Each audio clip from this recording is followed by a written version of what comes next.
Chapter 31. The next day in court, Charlotte took the oath with a steady hand. She had rehearsed this part.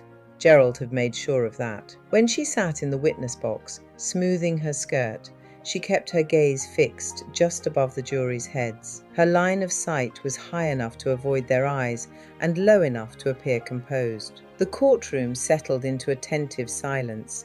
Gerald Thornton rose. "Please give your name." "I am Charlotte Blakewell," she responded confidently. "Miss Blakewell," he began, his voice measured, almost sympathetic. "You are Edward Hale's sister?" "Yes." "You were present at the house on the evening of the incident?" "Yes." Gerald took a slow step closer to the jury, though his eyes remained on her. "Can you describe what you saw that day?" She inhaled. "Edward was on the floor. There was blood." A pause. "And Rachael Brown?" "She was standing nearby."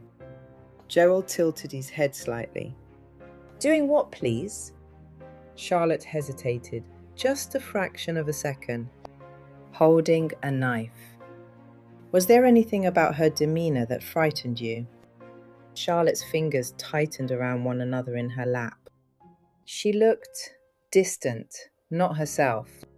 Gerald nodded faintly, as if this confirmed something he already knew. "In shock?" "Objection, Your Honor. Leading the witness," Emmanuel interjected. The judge raised her hand slightly, but Gerald had already shifted. "At that moment," Gerald continued gently, "when you were alone in the flat with your brother bleeding, how did you feel?" Charlotte opened her mouth, then closed it again. She saw Edward's colourless face, the pool of blood on the floor, the knife. "I was terrified," she said finally. Gerald's tone softened further. "Terrified for your brother?" "Yes." "And is that all you feared?" The question was so casually phrased it almost slipped past her. Charlotte hesitated.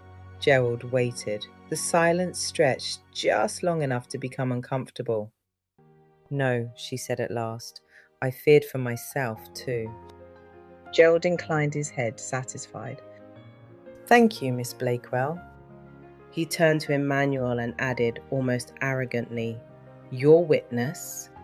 Charlotte did not meet Rachael Brown's eyes. Instead, she looked up at her mother in the gallery and caught a small nod of approval. But even that didn't quiet the uneasy feeling coiling inside her that left her with the sense that she had somehow failed Edward and the baby yet to be born. Emmanuel rose slowly. He did not rush her. "Miss Blakewell," he began, his voice calm, almost gentle, "you told the jury that you feared for your life. Is that correct?" Charlotte swallowed. "Yes." "You were standing several meters away from Rachael Brown at the time?" "Yes." "Did she approach you?" "No." "Did she threaten you verbally?" Charlotte hesitated. "No." "Did she raise the weapon toward you?" Her jaw tightened. "No." A pause. Emmanuel let it linger. "So when you say you feared for your life," he continued quietly, "can you explain to the jury what specific action made you believe you were in immediate danger?" Charlotte opened her mouth. Nothing came. She stopped, her throat suddenly dry.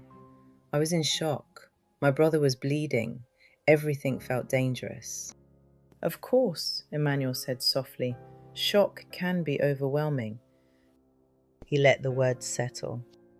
"But shock is not the same as threat, is it?" Silence pressed in around her. The courtroom felt suddenly smaller, airless. Emmanuel shifted slightly, then inclined his head. "Thank you. No further questions." Charlotte stepped down from the witness box on legs that felt unfamiliar, as though they no longer quite belonged to her. She did not look at her mother, Gerald, or Rachael. Those who make a person appear to be the offender in a lawsuit, who set a trap for someone who is making his defense in court, and push aside the innocent with specious arguments. Isaiah 29:21.